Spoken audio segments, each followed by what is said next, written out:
All right, guys, we're back with another episode. Tonight, I have a very special guest. This is Teflon Promotions in the building. This is Dom Walton. Dom, thank you Yep. so much for joining tonight. Man, you already know I got you. Yes. So my first question for you is, how has it been being a boxing promoter this year? You know, it been pretty good. I've been getting a lot of phone calls. A lot of fighters been trying to fight on my platform. You know, uh, I'm happy with my position. You know, uh, you know, I just feel good. Cool. Now has there any so obviously you're getting ready for your second card as a promoter. Correct. But has anything been like a real like eye opener? Like, wow, like this is crazier than what I thought, or has it been all fun and all? You know, being a boxing promoter is real competitive. With different promoters. A lot of promoters don't want to see new promoters grow. You know, but it's nothing they're gonna be able to do because I'm coming. You get what I'm saying? So at the end of the day, is I'm working just like the rest of them. I'm up at late nights putting cards together, early mornings putting cards together. Like I'm basically eat, sleep, and every day. I love it.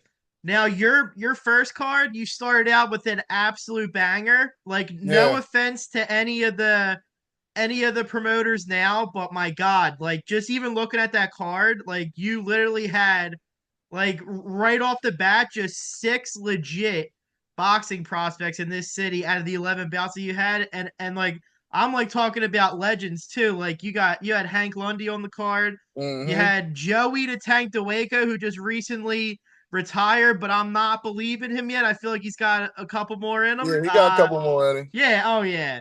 You had Jesse Hart, who's back in Yeah. the rankings for like a title shot for the middleweight. Yep. You had Moose and Cassid, a really good prospect in cruiserweight. Yep. Juan Rivera, who's been an absolute machine in the amateurs and all Oh just yeah. winning Golden Gloves left and right. You had Dylan Mm-hmm. the Real Deal Price, who's about to be ranked higher now, and he said going the next year he's stepping in the good competition. Yep. And yeah, I think I named all of them. So how did that card come about, and how did you get this dream team card? I kind of want to put it. Um, a couple of these guys, we all around the same age, you know, and I'm an ex-fighter myself. So, I was in the gym with some of them dudes. You get what I'm saying?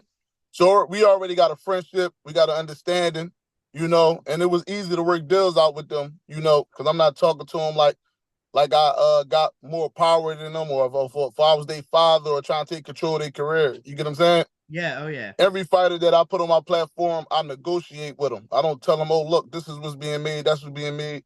I just get the right understanding of what they worth is. You get what I'm saying? hmm And how I do that is I base it off of popularity. Like, how many tickets can you sell? What do you think that you're worth? I mean, what do you bring to the table? You get what I'm saying? yeah. So whatever you bring to the table, I'm willing to work with that. You know what I mean? So even if you only sold two tickets, if you only can sell two tickets, we got to build up on it. You get what I'm saying? So at the end of the day, I don't turn my back on nobody. And at the end of the day, I got a great relationship with a lot of fighters.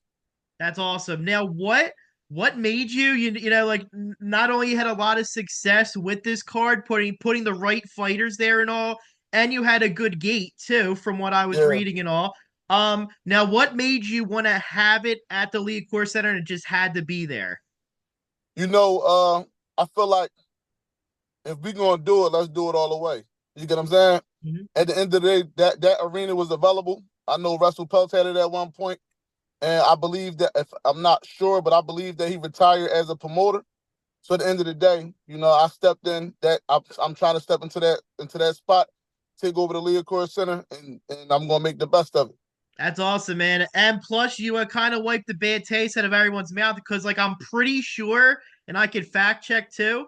I think the last fight that was there was unfortunately when J Rock lost his belt to Rosario. So that was the last fight. I'm pretty sure that was January 2020. Correct. Yep. Yeah, man.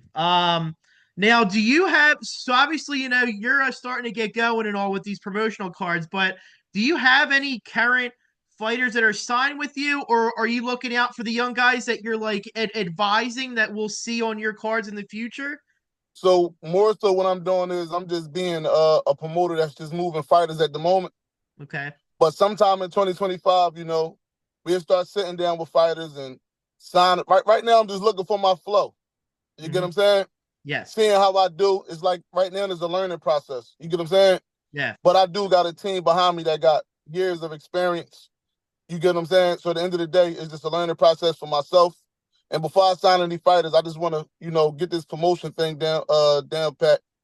You know what I mean? And just go from there. I'm not looking to sign like fighters unless it's really worth it at the Right. moment. You get what I'm saying? Oh So yeah. Okay, cool. Now you are having another card at the Leocore Center. Let's settle part two. yep. Um, do you want to tell everybody how many bouts are you looking to have, or if it's still in the works, or Uh what fighters are we expecting on this one?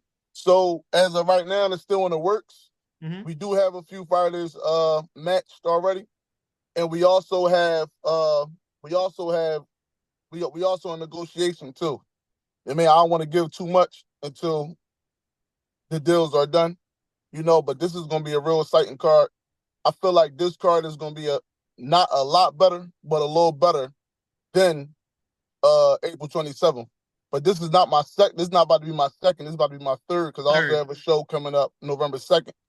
I know a lot of promoters don't really throw shows back to back like that, but I had I had a deal with a arena and they wouldn't give my money back, so I had to throw the show.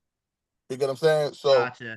So yeah, so when we come back to the Leocore Center, November 22nd, I'm expecting something completely different. I got a lot of great fights on this card, like Jabril Noble versus Naeem Parker. Everybody want to see that. Those are the two hottest youngins in at 135. I know we got Jesse Hart on this card. We got Paul Crow on this card. We got Arnold Gonzalez on this card. Mhm. We got Joseph Adorno on this card. We have we got a nice group of fighters on this card. Oh yeah, I can definitely vouch for Arnold. So he was the first fight. I have no idea why they were taking so long that everyone in the Barclay Center for the Tank and Rolly fight. He was Yeah, the first fight, so I missed the first round, but he was a yeah, straight killer in the second and third round. He had looked really good, Arnold. So that's a yeah. really good fighter to have. And you want to know something? Actually, right after this, right after November 22nd, me and him actually is gonna sit down. We're gonna talk, figure out if we could work out a deal. Hopefully, we could bring him fully on to Teflon Promotions. Um, I looked at some of his videos. I haven't actually seen his fights active, but I checked them out like on YouTube and on his Instagram page. And yeah, man, that guy's a dog, man.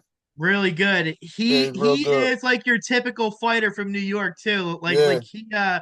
he brings the fight to him. I Hmm. liked him a lot. Yeah.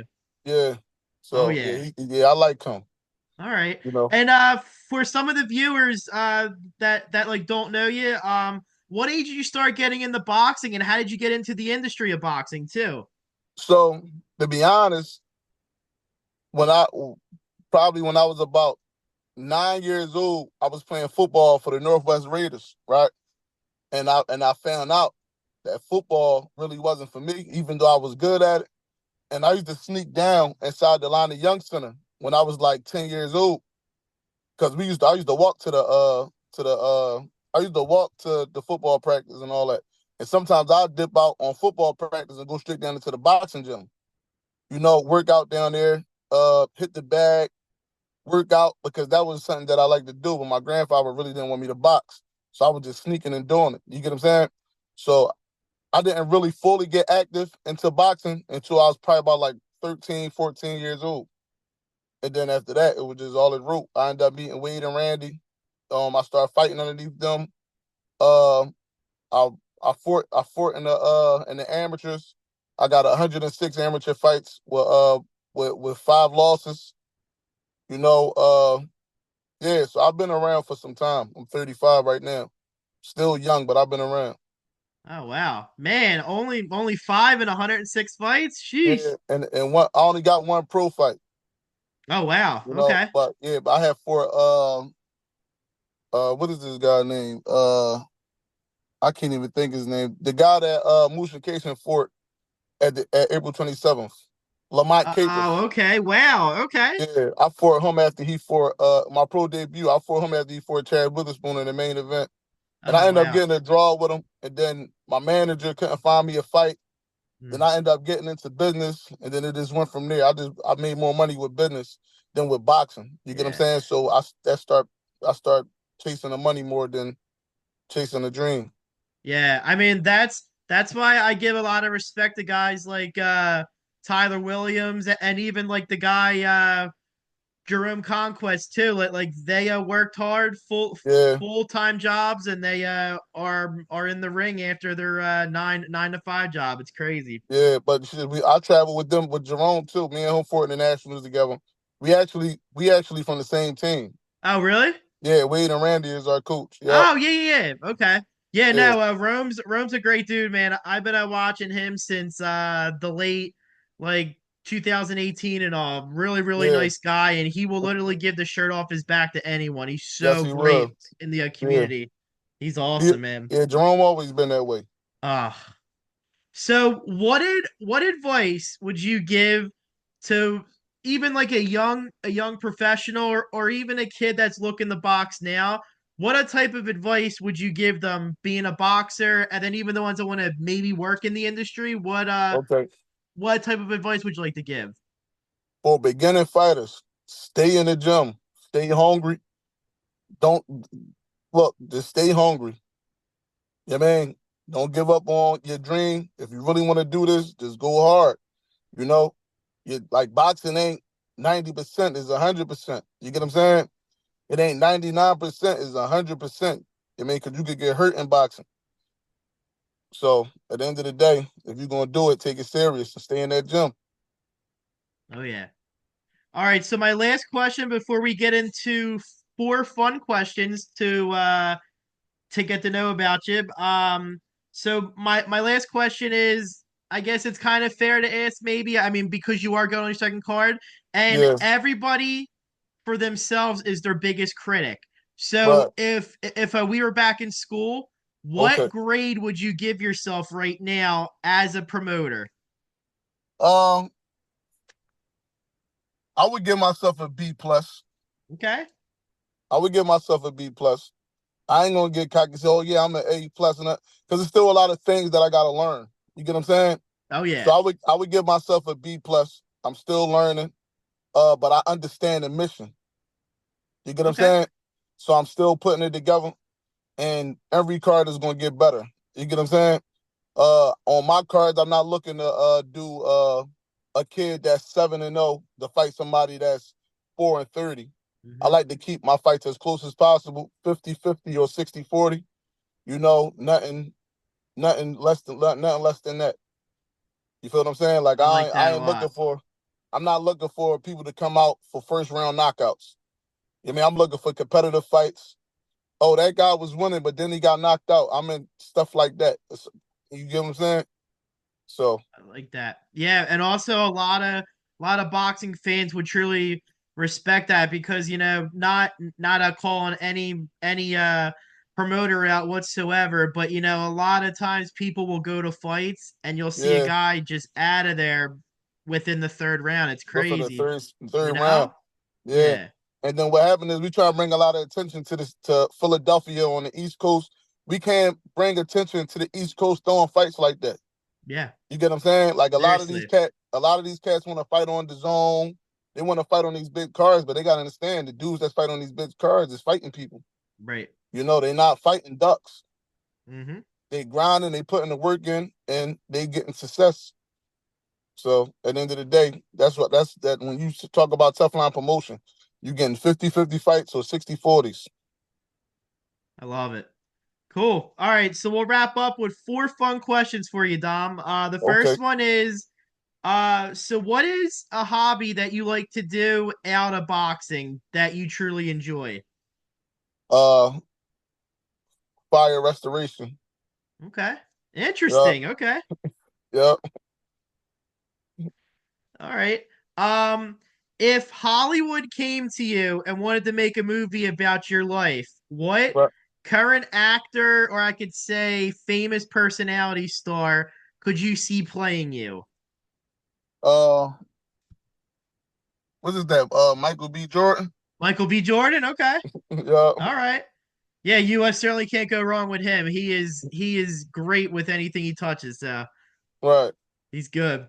So what is one dream fight if you could do like a Philly versus Philly like fight? It could be a main event or anything. What is Yeah. one dream fight that you would like to see happening? I would like to see Jesse Hart versus Gabe? uh Derek Webster. Oh, Gary Webster. Okay. Yeah. I like that one. Yes. So my three that I would like, and obviously two of them probably wouldn't happen, but one would be absolutely electric, and I think it's 50-50. Like I couldn't even choose a winner, but I would say Dylan Price versus Christian Carter would be an absolute banger. Hey, we tried that. Did you? Yeah, we almost had it. Oh man, that would be wild, man. Yeah, Cause they're that'd be a great close fight. right now in the rankings too. Yeah, they real close. They Yeah. gotta stop playing and fight each other. Oh, I know.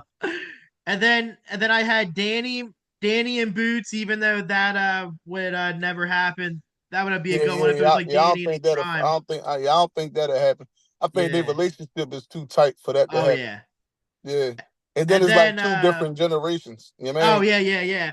But like I mean like Danny at like 26 or 27 versus Boots now would be absolutely crazy. Oh yeah, Yeah. yeah, yeah. That'd be a great fight. And then the last one it'll never happen though. Sonny Tonto versus Joey the Tank would I be a already really knew good you was about one. to say that. That would be a great fight. Yeah, Yo, you never know, man. I know. Money talk, and It does. It a lot of does. promoters are stingy with their money. Yeah. So, so if the money right, I think any one of them fights can happen. The only fight I don't see happen is Boots versus Danny Oh yeah, Garcia. yeah.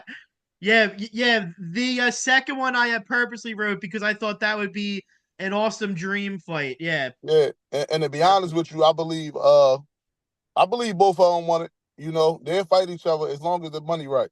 Oh yeah, Yeah, they'll definitely fight each other definitely. because they All both right. agreed. As long as the money right, they'll fight. Oh yeah. All right, and then final question. We always ask this to all our guests. It Okay. is, what is your favorite cheesesteak spot in Philly? Chase on 18th and JFK. Taste on 18th and JFK. All right. All You right, ever cool, been there? Dom. Yeah, oh yeah. Yeah. All right, Dom. Well, thank you so much. You're doing a fantastic job with these cards.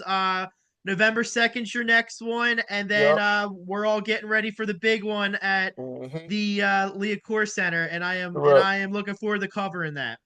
All right, man. I can't wait, man. I'll see you there. Oh yeah, definitely. Thank you again, Dom, and have a wonderful night. Appreciate you. All right, you too. All right.